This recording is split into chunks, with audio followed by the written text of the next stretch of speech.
Hey guys, I'm live. It took a while, but I actually finished the ICAS episode for today. It's actually on YouTube right now. So I wanted to try to get it out before Saturday so I can at least get my Saturday and my my Tuesday and my Friday stuff coming out correctly. So I think what I'm going to try to do is I have an old animation I did in Flash a while back. I'm going to see if I can convert the data files into MP4s from Swifts and then try to make that the next ICAS episode. I'm also working on doing some animation on my iPad Pro. So that's another thing that I'm going to try to be getting up and ready. Up and going too. Right now, actually, I'm not going to be using QuickTime. I'm going to be using Air Server to broadcast my iPad also, because it kind of works. I mean, it's not perfect, but it works pretty well. So you'll be able to see some of the stuff that I'm actually looking at on my. It's funny on my iPad. So that's YouTube. Like I've been showing folks too, is I've been working with Rough Animator. So the story I'm going to be running with this is something going to be called Spirit Run. You guys have been seeing, this is some of the stuff I've been actually working on. So you guys will see, like, this is, as I've been going through it too, I've been actually tightening up this animation. I'm also like trying to get Blue Jay's proportions a little bit better because some of the drawings, he's a little short, a little too compact, a little bit kitty looking to me. So I've been actually working on that. So what's going on too is as I go through every pass of the animation, I'm either lengthening certain frames, having them stay a little bit longer, and others, what I try to do is I'm trying to increase the size and make them look a little bit better. So that's the first one. I did the original drawing in Procreate, then I brought it into Rough Animator because it actually is a much better tool for doing frame by frame drawings. The next one that I have inside here is something called Decline. So all of these are going to probably be pieced together using iMovie. And probably going to be doing special effects using Warble and a bunch of other programs. So I'm trying to find out a way to do a lot of these effects without After Effects themselves, or without using Hit Films, which is it's a bit of a heavier program. But iMovie is actually pretty neat on some of the things that it can do, and a lot of the motion comics I'm doing right now, it's all done in iMovie. So this is another animation segment that I've done. The one thing that's really cool is when a character has a cape can give you a lot of really cool animation when you're using them. So that's one of the features about the character having a cape, like Blue Jay having a cape. You get to see a little bit more movement happening because of it. So I'm getting a little bit better at the animation, and I use references to try to set that up. I mean, I could not find a reference of a guy jumping from onto a cliff like this. So I used animation where a guy jumping downward, and then I actually copied some of the positions so I can have Blue Jay, his body positioned in the right way, so it would actually look correct. And then what I did is I reversed it into it coming from the bottom going up instead of from the top coming down. So that's some of the ideas that I have. Now another one I'm working on right now too is, and I'm looking at some old animation like Batman the Animated Series and stuff like that. I can do something. You could do a pretty decent piece of animation, and just using some of the tricks that I'm looking at, you can actually do a really decent job animating. What the reason that there's a bunch of blank frames in the front, Blue Jay is actually going to walk up, and I'm doing the shot from a 3/4 top down, 3/4 view. So there's going to be some perspective pulls in it. So what I'm trying to do is, this face is what I want every other face that I've drawn to kind of look like. So I'm going to actually be cleaning these up a little bit to get them to look a bit better. But as you can see, it's basically he walks up and then he looks upward.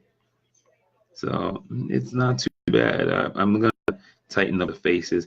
Definitely going to try to get the proportions to follow. And I'm probably going to be using this face as more as a direct bridge to draw the others. So I might bring it into other programs like Procreate or something like that, where I can have a little bit better layer control and a little bit better art control, and I might just bring it back up. But what's kind of neat is you can actually use the two programs, interchange them, and drag information or what you have in and out. So eventually I'm going to get this one done too. And I did a quick little example. I did this little thing. It's untitled. It's nothing really important, big, but I wanted to see if I could do that Powerpuff Girl effect where the lines are flying by, and just did a quick little animation in about like 5 to 15 minutes, really fast, because I really wasn't planning this out, and just to give you an idea of what the program can do. So what it literally is one guy standing, has his hand on another guy, and then he gives him, the guy with super strength, like, gives the guy a little shove. You see he goes flying back. He barely moves. Like, I mean, he just slightly touched him, and the guy just goes flying back with force. So that's a superhuman person pushing a person from less than an inch away from them. So, like, I mean, those are some of the stuff that I'm trying to do. The idea with Spirit Run and with Rough Animator, I gotta stay away from this program, because once I found out that you could do animation like this, it's kind of addicting. When you start doing it, it's actually kind of fun. And I see why a lot of people actually sit down and do animation like this. And for every scene that I'm doing, it takes about 3 hours, like, to do my setup. And I'm pretty sure as I start doing my tightening and my color, each part of that process is going to be like 3 hours. So if I get out maybe I'm thinking 5 to 10, maybe about a minute or a minute and a half of animation, it might take me a couple of days to do. So that's kind of pretty cool. That's something that I'm actually looking forward to. But one of the ICAS episodes I'm going to do is going to be called Spirit Run, and it's actually it's going to be probably a promo part of a video for issue 4 of Blue Jay and the Rush. I actually finally figured out how to do the story. The story is called The Invisible Storm, and I finally figured it out while playing around with this animation. Because a person today was asking me what's the animation about, the story about, and I was able to write it out, and I finally have issue 4 finally set in my head. How am I going to pull it off? So that's fantastic, which I'm really happy about, because I've been trying to figure that thing out for about a year or so. So I finally got it done. I see some folks are coming in. This is Ahmed and Carlos. Good to see you guys. Like, Carlos is always on whenever I'm on. So thanks for the support. The stuff that I also have is Ahmed's Machi episode 2 for chapter 1 is done. The link is there. I'm going to show it to you on my computer. So what I basically did with it is, whenever I'm doing something that's episodic, I treat it like when you're watching a TV show where you get your previously section. So I'm going to show you the first few, the first 30, 40 seconds of it. So you can get to see some of like what I'm doing with the work. I got one of our Facebook friends, Mike Armstrong. He has some of your original artwork and some redoing the lettering on this. So he was asking if I could actually, as I get it fully lettered, if I send him the pages, because I know he wanted to print a book for you or of it. So, I mean, that's something we all can discuss, because I don't want to just give the work without your permission. But definitely all the pages that I'm lettering, that I'm using for this, you can actually get them if you want. I'm setting them up so when they print, the stuff won't get cut off either. So it should be good to go. So I'm just gonna give you guys the preview here. So this is episode 2 of Machi. So what's kind of cool about this, it doesn't take long, but I was watching a bunch of shows that I was trying to catch up to at the same time. So Previously on Micha. The new machine, cybernetic life form S, has returned home. It is not like anything that she remembers. S is ambushed by the no-mission wasteland collector unit known as a salvage. As S easily dispatches the first salvage, she is attacked from behind by another. Now S is in a fight for her life. Our story continues.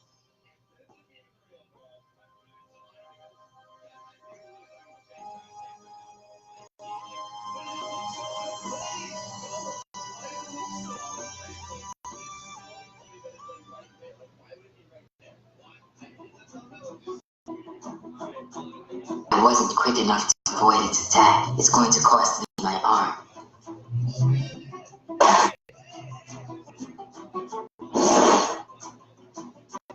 Salvage collection in process. Left arm disabled. As is internal system agent. Shut up. I can see that.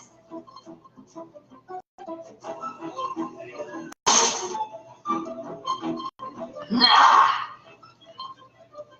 Right optical damage. Danger. Virus detected. Reconfiguration to wiring in process.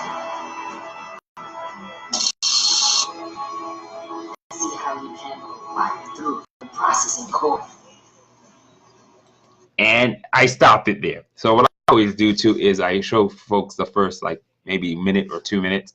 This is a 4-minute and 6-second one, counting our intros with my logos and with Ahmed's Damn Mad Studio logo. So the whole thing is on YouTube, and I always leave them on YouTube so I can get the views there. But that's the one that's out there. So next issue or next episode that I do of this is going to be episode 3, chapter 1, episode 3, and then I'm going to do again previously on Micha, and I'm going to give you basically a sum up of the first 2 parts. So what I'm doing is right now, the reason this also takes a little longer, it's 6 pages. Usually I do between 3 to 5, but because it's 22 pages, I think it breaks down better that way. So I think it's going to be another 6-page one. That should get me to 20. Yeah, so that should get me to 18 pages done. And then I'm going to do part 4. I'm going to break that probably down with whatever is left over from there. So that's probably going to be 4 or 5 pages left over. And what's kind of cool is the way Ahmed sets them up. The pages are broken up into panels that are like maybe either 1 to 3 panels on the page. So that's how I just basically break them up. They're coming out pretty good. So let me just show you. You saw it in that version. I'm going to show it to you is in the lettered version of it. So what I'm going to do is tab. Actually, I got to post these on the ICAS site. I'm actually going to be posting those there too. So if I go into documents, I'm actually going to even tell you guys what I'm using to create the motion comics. I'm going to be creating a course for it anyway. Instead of using like programs like Animation, Motion Comic Pro or whatever, or After Effects or stuff like that, I'm using Apple Keynote. That's what I use to do my animation. So what I found out is Apple Keynote and PowerPoint both have features called Keynote has a feature called Magic Move, which does transition and tweening for you. That's how all the stuff moves around and flies around. What I'm actually doing is taking the page and putting 2 blocks of 2 shapes on the side of it, or sometimes 3 shapes if I need more.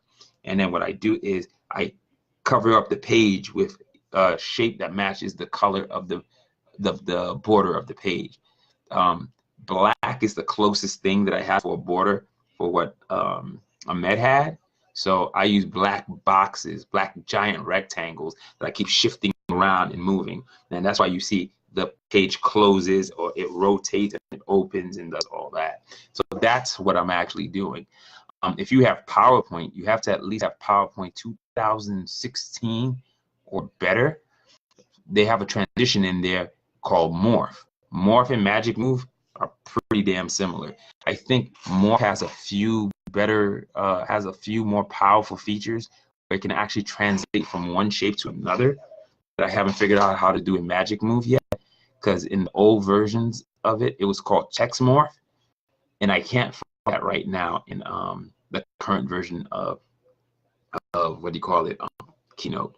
So what I'm doing is I found ways to use programs like Wordle and other things where I can create green screens and I can actually overlay effects. So what I'm trying to do is I'm looking at programs or like games that I have and looking at how they do effects. And I'm looking at if I can recreate the same type of animation using Keynote, using Wordle, and using iMovie. So that's pretty much what I'm using to do everything that you're seeing.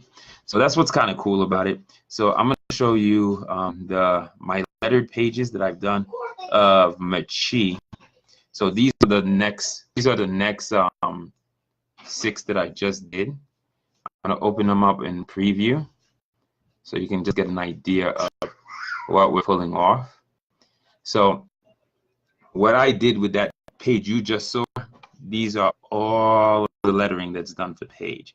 So what I do is I take the whole page that I'm going to animate, I create a whole layout for it like this, and then I just borrow each piece and set up my lettering. So the lettering, I sat down and I lettered all of these pages in yesterday and finished it up early this morning. And then from there, I then take the same image that's in the background, bring it into Keynote, and then I start just taking the lettered pieces and just dropping them in. I'm going to show you an example with page 1, what I did. So this is what's going to be page 9. So it's really simple. I can even show you all tricks on how I'm producing these really cool bubbles where you do call outs. This is why I don't use programs like Comic Life or anything like that anymore. And I started using graphics because I figured out a way to do my call out bubbles where you can see something like, oh, it's in a bubble but also bursting out of it and it's connected with something else. So you can create really cool looking bubbles. You can't do this in Comic Life. And that's why I stopped using Comic Life as I figured out how to letter manually. So after that page comes this one. This one, again, like I said, the way Ahmed drew them, it's pretty easy to see how I'm going to put borders or how am I going to cover the pages up. So it works out pretty good. So again, what I did is, this is another cool page. I did, instead of back in the old days, I would have actually connected these 3 bubbles together, but I decided not to. It's like really not necessary. So I just made the first piece here, and then I made these 2 connected. Because again, when I do motion comics, I don't need to show all the bubbles at one time. I actually have these as 2 separate bubbles, and I bring them in for the motion comic. So that's some of the stuff that you can do. Cool beans. Ooh, got some inky lettering work that's coming up for Odina, so I'm gonna be working on that too at the same time. But yeah, so, and like I told you, like, this is what I love about what you can do. I create almost a sound effect version of you, because she's like yelling or she's screaming, and then you make it burst out of the bubble. So it looks really cool. And then on the last page, I have this really cool one too, with I hate you. So her wire is activated. She's coursing a lot of power through it. So you hear the bzz, bzz, bzz coming out all around. And in the final shot, you hear bzz, bzz, like it's buzzing all around her. And then I have her yell that I hate you.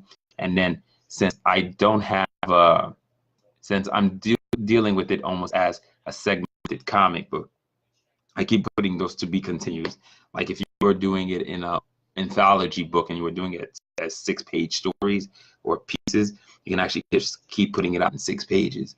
Or what I can always do is, since I have the original files with all of these, all I can just do is drop off the to be continues. You can go from page to page. You can have one giant story connected together. So either way, it's going to work out pretty well. So I'm going to show you guys a real quick thing. I'm going to open up Keynote. So like this video is kind of the big secret video. Like this is I haven't really been telling people. I mean, a menu, and some folks that I also know in groups, I've already told like this is what I'm using. But I'm going to give you a quick example of what I just did recently. So let's look at, what's a good page? I think page 3 or 4. 3 or 4 will work. So what makes Magic Move like really hot, and I have videos that I can actually even send you if you're interested in seeing them. So this is what it literally breaks down to. This is the page, and I'm going to show you what a Magic Move preview looks like. So it's going to preview this first slide right on the page. So what Magic Move does is it goes from this slide to that slide. And what I did in this slide is I moved my black my black shape that I have down. So I'm going to hit Control Z, and I can show you how Magic Move works. So let's say if I decided to do this, and now I go back to Magic Move and I say preview, it only goes down to there. Literally, the computer is doing all of the motion for you. It does all of that tweening for you. Magic Move has a few cool features. So I'm going to create a brand new one so you can actually take a look at some of the more interesting features that it has. So if I open up a blank presentation, I'm going to choose that one. I put everything in widescreen, which is 1920 by 1080. So that's how I set up all my stuff. So that's actually 16 by 9, which is like a movie screen. What I usually do is I like pushing it down to like in the 50s. So let me just show you something really cool or something real simple with Magic. Right now I have this blue box right here. I'm going to hit Control C. I'm going to put Control V. I'm going to create 2 of these boxes. Right. So here's what's kind of cool about Magic Move. I am going to duplicate the boxes. I'm going to duplicate the slide. I'm going to take this slide and move it here. I'm going to take that one and move it here. And I'm going to change the color of this from blue to red. And I'm going to make this one from the size that you see it this way. I'm going to make it about half of its size that you're seeing now. Now, what I'm going to do is I'm going to select both of the boxes. I'm going to go into the animate. I'm going to get rid of on click. I'm going to change it to automatic. I'm going to get rid of the delay, bring it down to 0. I'm going to add an effect. The effect I'm going to choose is Magic Move. And that's how simple that was. That's literally all I'm doing. So what I do with the pages is I also have the ability to rotate and transform and do whatever I want with them. So literally, that's how complex what I'm actually doing is. It's the program is doing a lot of it. What's happening is I'm using a lot of my imagination and the way I want to make things move and make things behave to create all of these new effects that you're seeing, or where the page looks like it moves or turns or tilts. I'm using the actual art in the page to manipulate and create those really cool looking effects. To me, what I enjoy about that process is you get to see the art. And I know you could do other motion comics where the character's arms are moving and you're animating it. I think it's a lot of extra work. If I'm going to do that, I might as well just do animation. I don't know why I would take a comic book and just make movement happen on certain parts just so I can show you the comic. Where if I just take you from panel to panel and I make word bubbles pop up and things like that, it gives you pretty much the same effect. But what's kind of neat when you're using Keynote and PowerPoint, these are not the only effects that exist. There's also different special effects that also exist within Keynote, where I can add in an effect like confetti. And then I can add in other effects that can actually take place before the magic move transition happens. So I mean, that's pretty much all it is. But yeah, that's it. It's basically magic move, and working with art and doing something else. So let me show you another cool feature of magic move. So let's say if I add another shape on this slide, but it's not on the slide before. So here's what magic move does. So I'm going to add in this triangle, and I'm going to make this triangle, instead of this blue color that you see here, let's go to format. Let's make the triangle yellow. Okay, so the triangle is in slide 1, but it's not in slide 2. Now, if I do a magic move preview, so I'm going to go back to here. I'm going to go back to animate, and I hit the preview. Since the triangle is on slide 1 but not on slide 2, magic move has to get rid of it. So here's what magic move does automatically for you. It fades it out while it does the other 2 transfers that you basically saw. So that's what makes it kind of cool. The only reason you didn't see that confetti action happen, it's because right now it's on click. So I would have to change it after transition. If we preview it, this is what's going to happen now. So that makes it happen a lot faster. Same thing with magic move. I don't want this to ever be on a click. I want everything to always be automatic. If I set it to click, I would have to keep clicking for the movie to move, and I don't want that. So let's say if we were to play this movie from slide 1, you take a look. So confetti happens, and then it does its transfer. So that's how simple it is to animate something. Like I said, I can go through the process of showing you how to do it with a comic and making it a little bit more complex. But that's pretty much what I'm trying to show folks is the idea of animation captivates the mind more than a solid or a flat picture. So the idea, what you want to do is you want to take the work that you have, and instead of just showing it as something that just is static, you want to give that picture movement. And once you apply movement to a picture, people will be more engaged into it. It's something that I used to work in a marketing company. Video actually moves more, brings more eyeballs onto a site or anything versus a picture. A written post is the least that you can do. But if you put a picture on your written post, you get more eyesight. If you take a video and put it on your written post, it gets more eyeballs. So it just goes through in that way. So the idea I came up with is if I do any work for somebody, like if I'm lettering your book, which is the easiest way for me to be able to do these movies, I mean, I'll throw a movie together if you give me permission. I'll just create a easy promotional video for you with your comic, and then we can say, if you want to see more, see issue number 2. Story continues, so on and so forth. So it's an easy way to drive people to those books. It's also a great way to get kids to read, because every word that's inside those bubbles, I do a voiceover for. So if you watch this frame, so this is just a keynote presentation, but it's a keynote presentation that runs automatically. So this is one of the scenes in it. This place seems familiar. Oh, my head felt dizzy for a moment.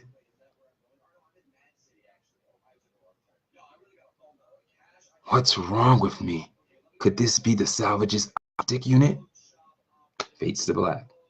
So I literally do voiceovers, and then I do the transformation to get the sound of the way the voice and the speed that I want. And then what I do is I just keep playing back those sections so I know how long my delays need to be when the word balloons are there. So when the whole dialogue is said, it takes 5 seconds for the dialogue to be said and for you to hear it and see it, and then I make it go away. And within half a second, you transition into the screen closing off and the balloon going away.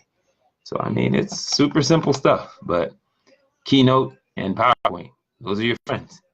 So those are some of the trade secrets. Like I tell folks, it's the idea. I told people about it, and I thought more people would be doing it. But to me, it's like one of the coolest ways to produce animated piece for your comic.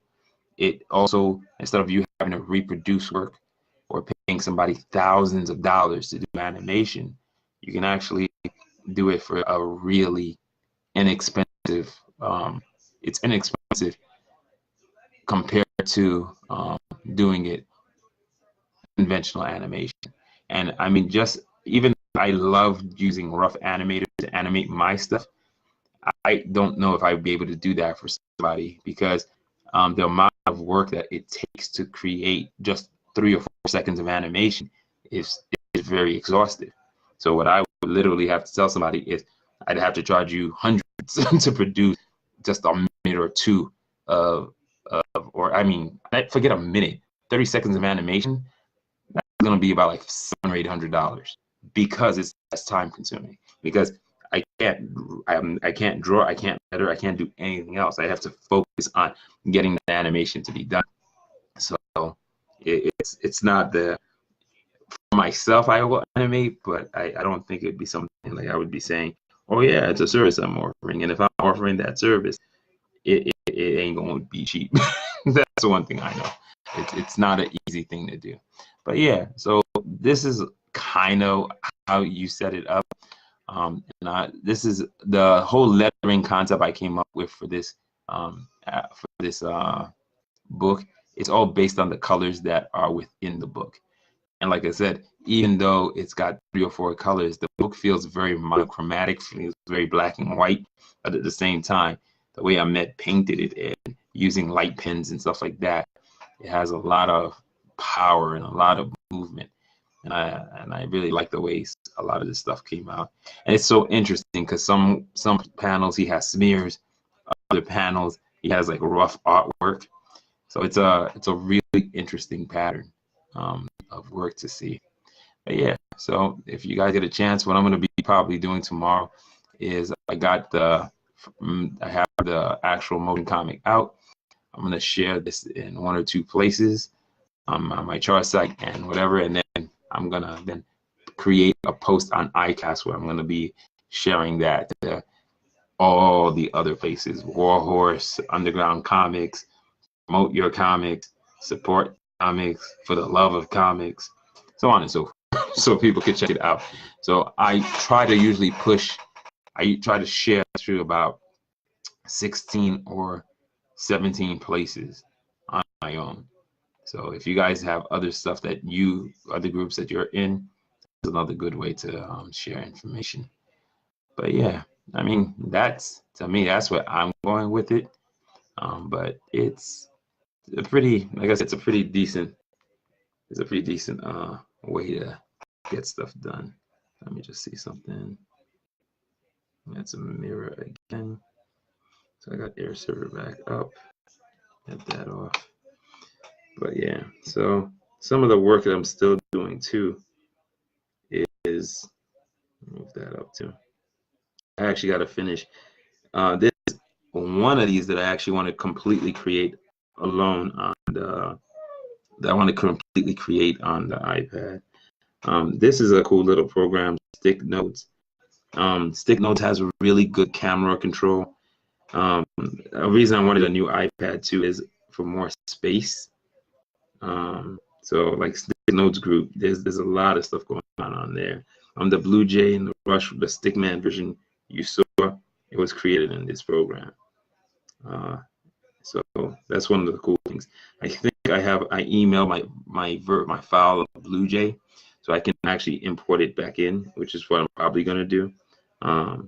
But it's pretty basic, but you can do really amazing things with that. So this is actually a pretty cool program too in its own right.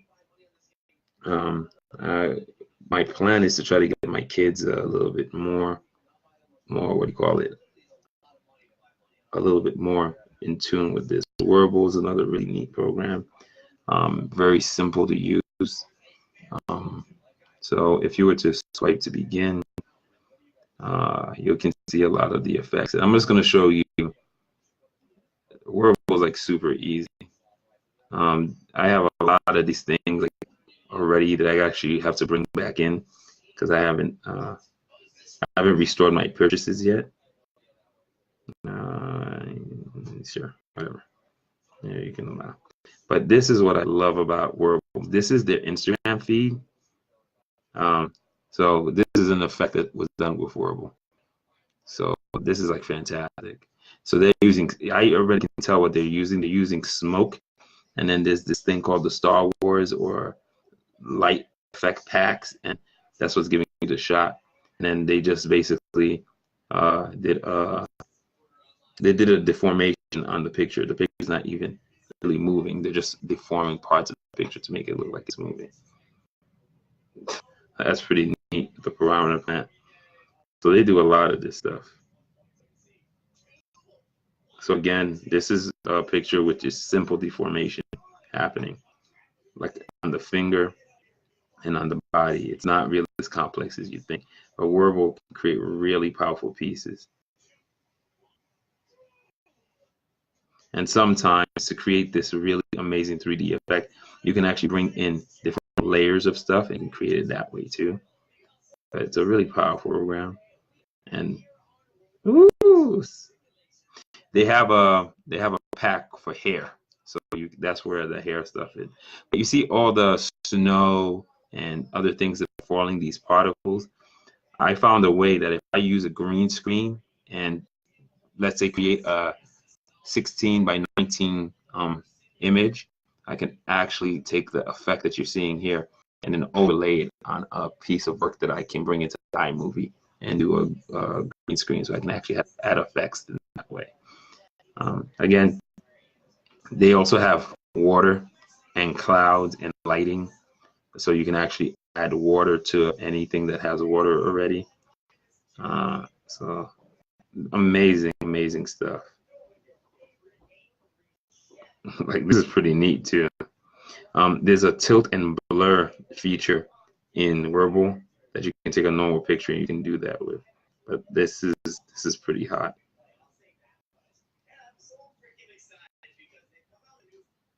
That is mad cute. Oh, they also have a lightning pack.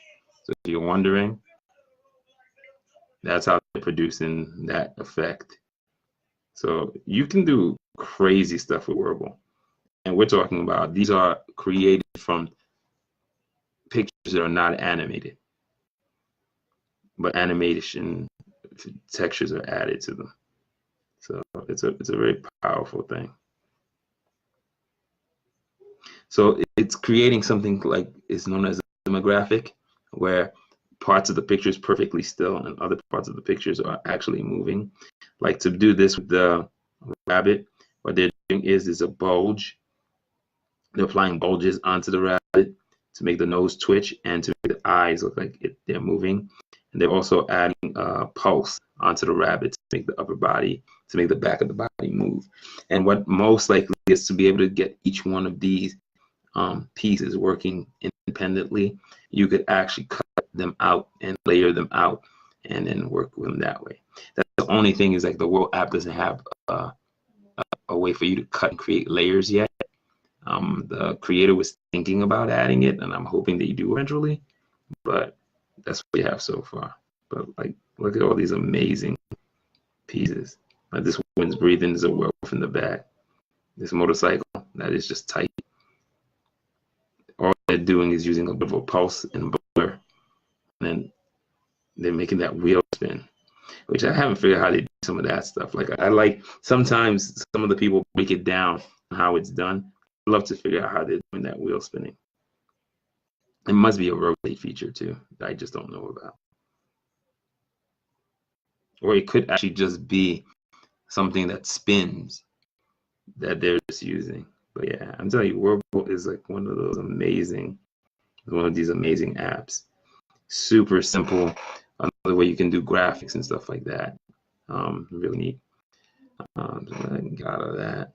So like these are like my animation apps that you're gonna see I'm probably be using a lot to generate a lot of the stuff that I have. So this was something I was just looking at. This is a game called Iron Marines that I got.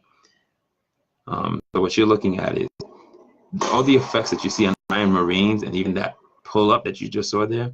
I could actually recreate that in After Effects. I mean, in Keynote. I could actually do that whole scene that you're seeing here pretty much in Keynote. And that's actually one of the projects I'm going to actually try to do if I can actually produce it. I'm going to give you an example. This guy jumping up and down, that's what I used to create my Blue Jay jumping up. So, and these are some other ones that I'm going to be using for references too. So the climb is going to be 3 different climb animations I'm going to be putting together to create maybe around another 10 to 20 seconds of animation there. So, but yeah, pretty interesting stuff that I can do with that. And Animation Pro is another program that I have that I've been using. It's pretty powerful and can do a lot of stuff. And that program is like $10. So it's amazing what you can do on an iPad. But yeah, so that's pretty much it. What I gotta do is my plan. I was hoping to finish earlier today, but I gotta finish coloring this page. After I finish coloring it, and I gotta ink these next 4 or 5 pages, and then I'll be close to being done with this book. And I want to get this book complete. This was one of the last pages that I finished coloring. I don't even like this. I think I'm gonna have to remove some of the darkness across her face too. But this is the last page that I've done so far. I just gotta finish that up, and then I don't even have my. I have to get my my brush uploaded onto here because I don't even have that. But yeah, Procreate, like I said, it's a very powerful program. My brother even told me that there's a possibility of them actually creating a new version of it for the Mac. So this is another interesting program called what do you call it? Time lapse. I didn't know you could do time lapse in here. This is called Panel Painter, where it lets you create panoramic views. You can draw characters in 3D, and then you can actually bring it into Facebook, and you can do that 3D camera view stuff that you see a lot of people do. But this one's like full 360 degrees, where you can actually go fully around it. Gotta figure out how to use this, but this is something I actually want to see if I can get done too. But yeah, that's I'm gonna look at the tutorials on that just to play around with it. And I show you AstroPad. So AstroPad allows me to change the iPad into a graphic tablet that I can actually control the screen with. But yeah, that's pretty much the thick and short. But so like I said, check out the new ICAS video tomorrow morning after I wake up. I'm gonna try to get on for maybe about an hour or so.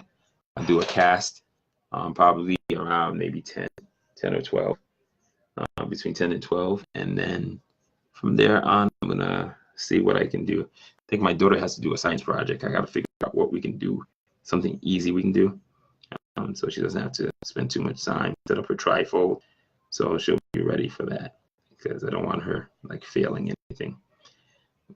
And then Sunday, I'm gonna get the kids. I'm gonna be getting them into this program.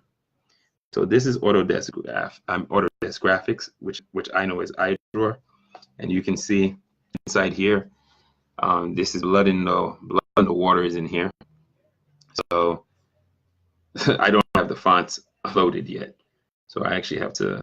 That's one of the things. Since this is a new iPad, I have a lot of my fonts stored in the cloud drive in a folder called fonts, and the ones I don't have yet are the ones that I haven't, that don't have this little stuff done.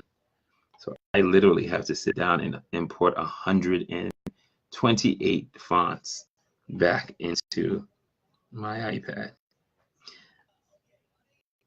because I gave my daughter my old one. I wish there was a way they could do like mass font injections, but it's the same thing even with Procreate.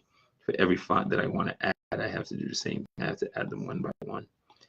So, and I mean, Procreate has fonts now, but I still think if I'm going to sit down and do a font project, it's always going to be in this program, because vector-based programs like this, Illustrator, and even Affinity Designer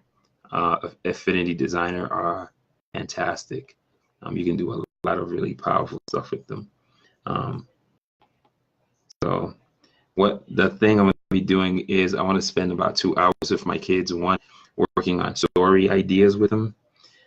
You can draw in these programs, but like I said, I don't like drawing with curves as much, but you can actually draw in them. So this was a blue jay I was doing, and it didn't come out that bad. I mean, it's just, I personally don't think this is where I want to create.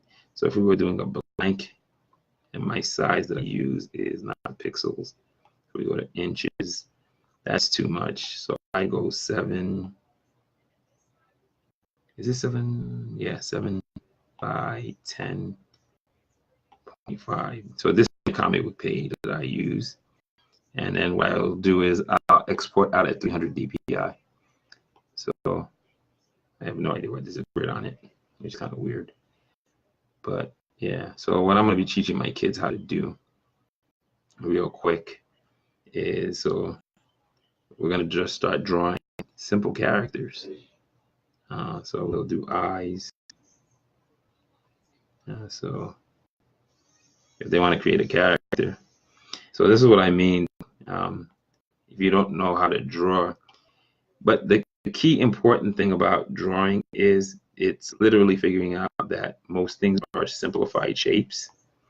And once you can figure that out, you can actually draw almost anything anyway.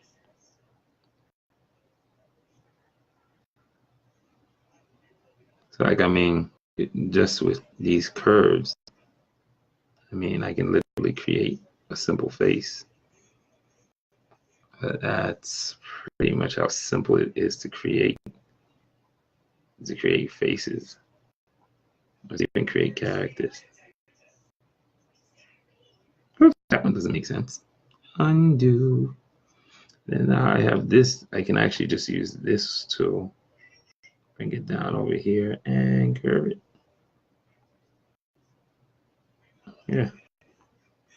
So I mean, it's really not that hard to generate stuff. And like I said, it's just because the idea is once you understand how to build things out of shapes, it's really not that difficult to create almost anything. But the idea of what I want to do with them is I want to have them start learning how to create and draw their characters using something like this, so to get more precision. But this is how powerful this program is. Like, I mean, I believe this is this controller that they did here. Let me see, is it grouped? Let me see if I can show it. Yeah, so all the shapes that this thing is designed with. So this is all the shapes that this thing is actually created with, and that's the one I hid. Let me show you the one that's actually out there. So these are all of the shapes. So there's the controller, and if I moved it, so I mean, it's amazing. And you can create photorealistic stuff using a program like this. And all it is how you do your shadowing and your lighting to create these things. But that looks like a real controller, but that's all a vector graphic. So yeah, there's a lot of, like I said, there's a lot of cool things. There's a lot of cool programs that you can actually, a lot of cool work that you can do. Let's select that too, and let's not waste space. Delete that because that's the second example of that. I'm keeping this up because I like the way they did the circle here.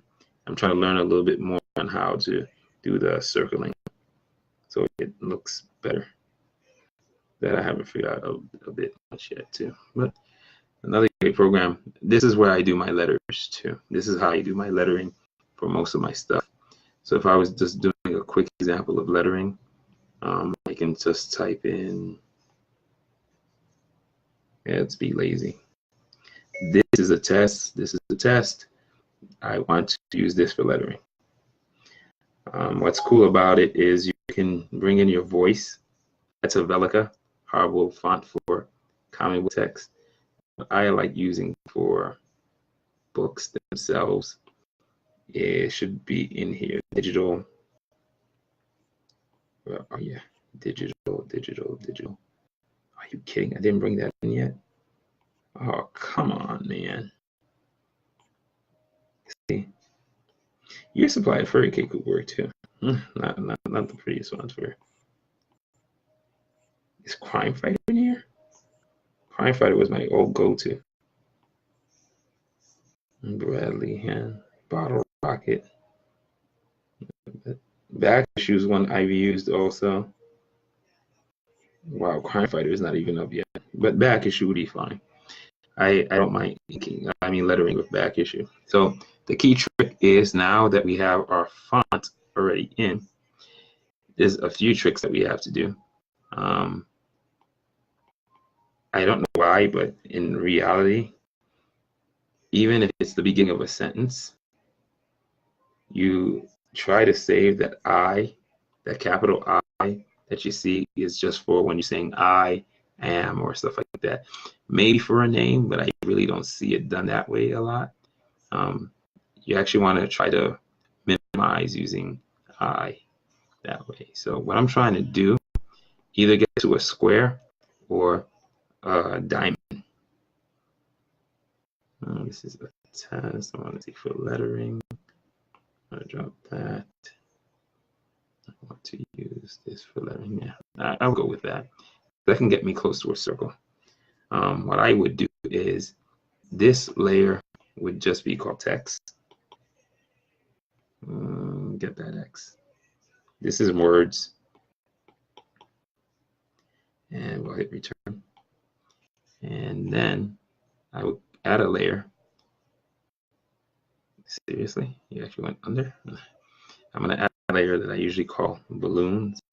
Then I had another layer I call knockouts that I usually use, but I'm not going to really need a knockout layer in this case. So now, if I'm going to do my balloon, I want to make it a, let's say, take like some kind of power dude with a, or the one they do for like Deadpool. Deadpool's balloons are a little bit tinted yellow.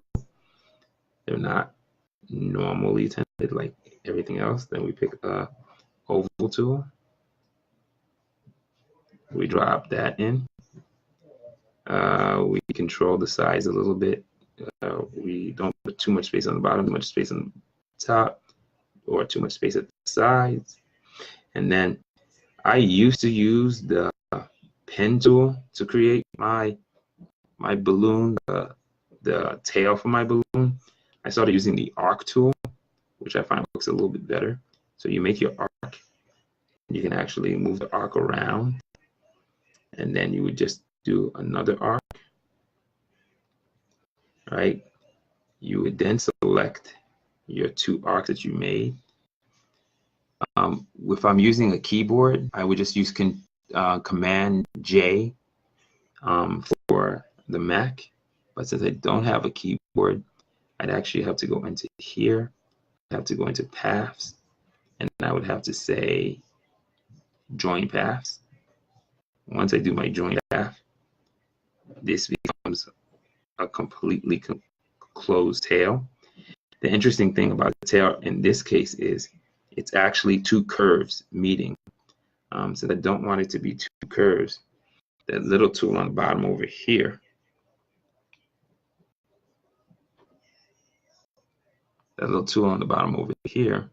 I'm going to touch the edge. I got rid of the curves at the end. So now the tail is actually just a point this way. So now I can actually take the tail and move it around. So like wagging the tail. Now I have that. Then what I like to do now with it is, and this got me so much faster.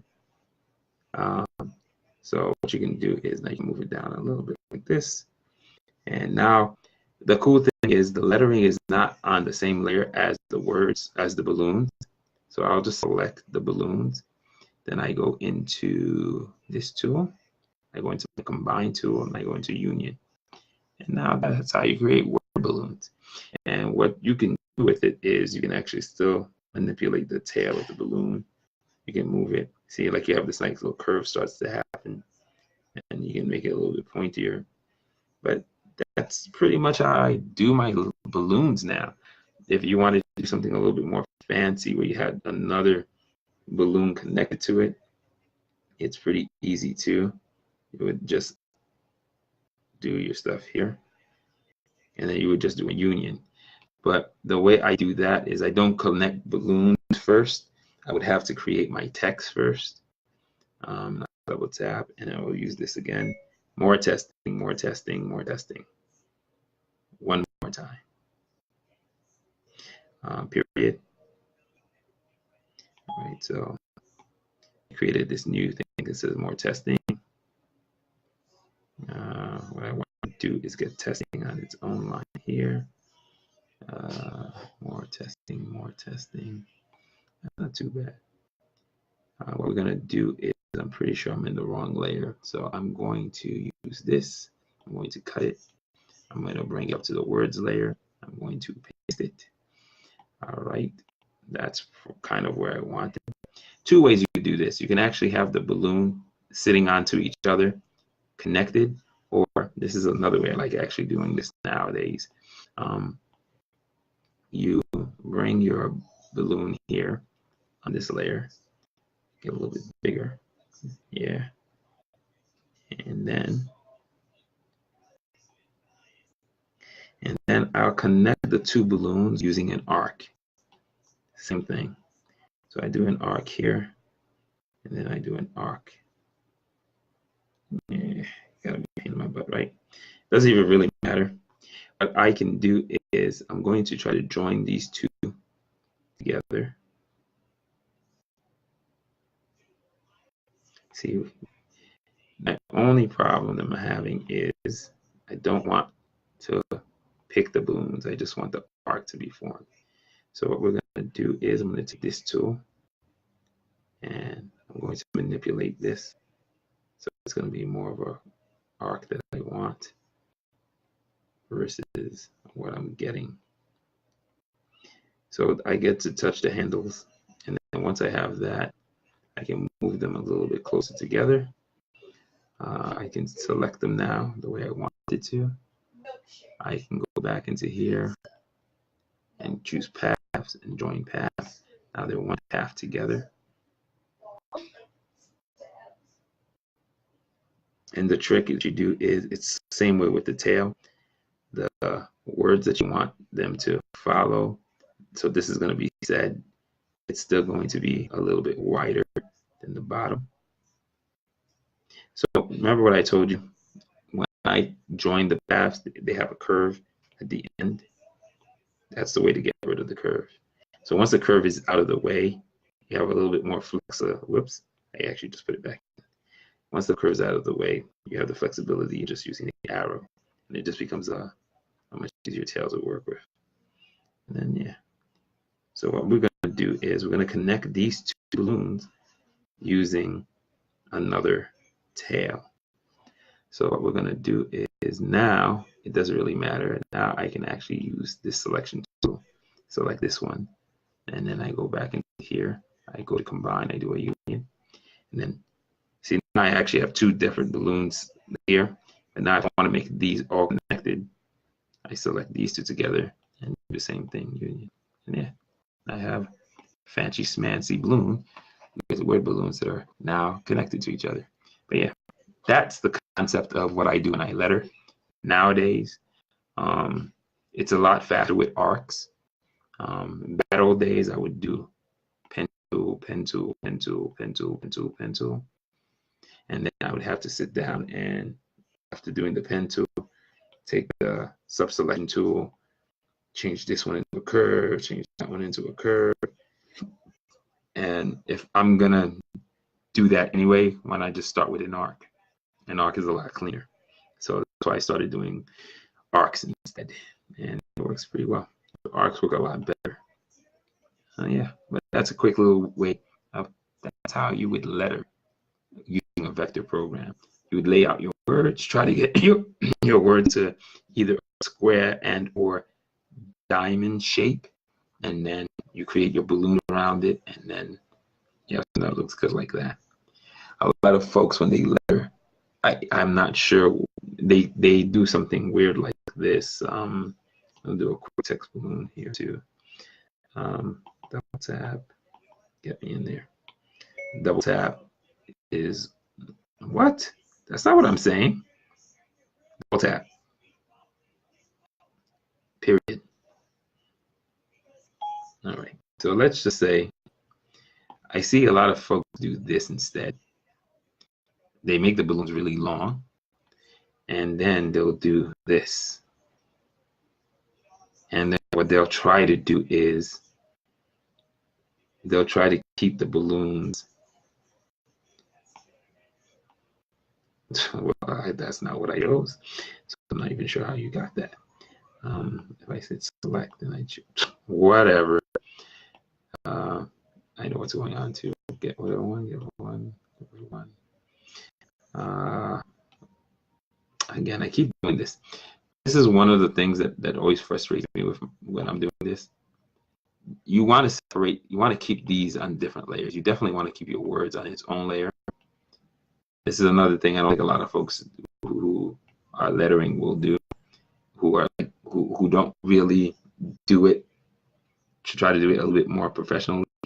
They put everything on the same layer. The trick is we'll go back into the balloon layer. We'll select this. So now my tool should mirror the same stuff. And then now if I start doing my balloon, see a lot of this. And then what the folks will try to do is try to do this.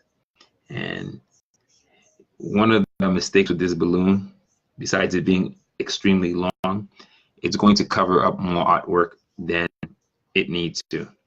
And not many comic books that I've seen actually do that. The next problem that you're going to see with this balloon is, let's go back, move back. Next problem you're going to see with this balloon is, look at that W hitting the edge. That's completely wrong. You can't do that. When you do wide on balloons like this, you have a tendency of covering more art than less. And that's usually the problem. A lot of folks don't realize when you try to move the balloon into squares, the circles, you're creating a tighter space for the balloon to be in.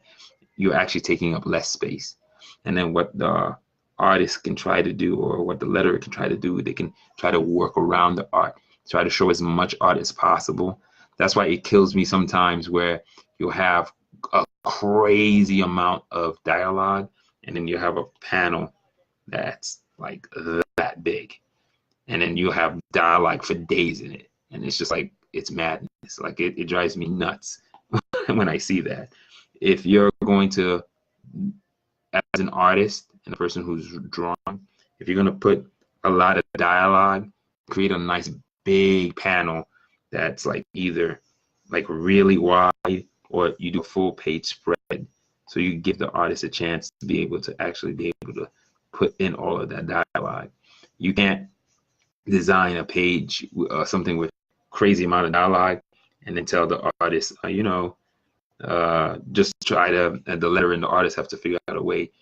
It's a tiny little panel, and then you're gonna make all the characters say crazy amounts of stuff. It just really doesn't make sense, but I've seen it, and it happens.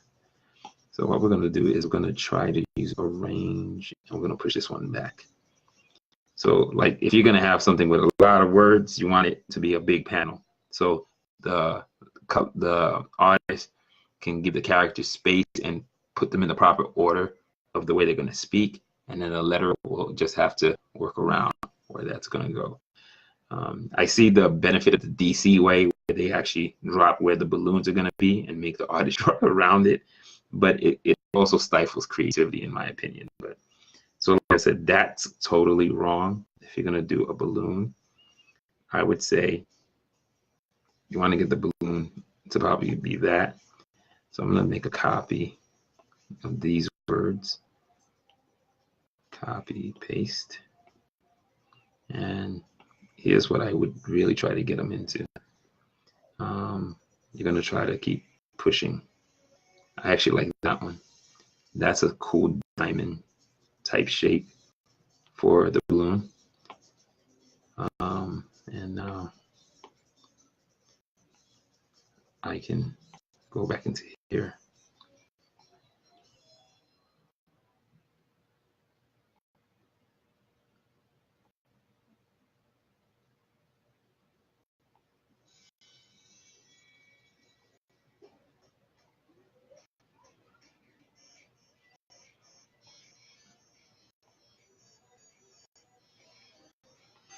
So as you can see, it's the same amount of words, but look at the difference between the two balloons.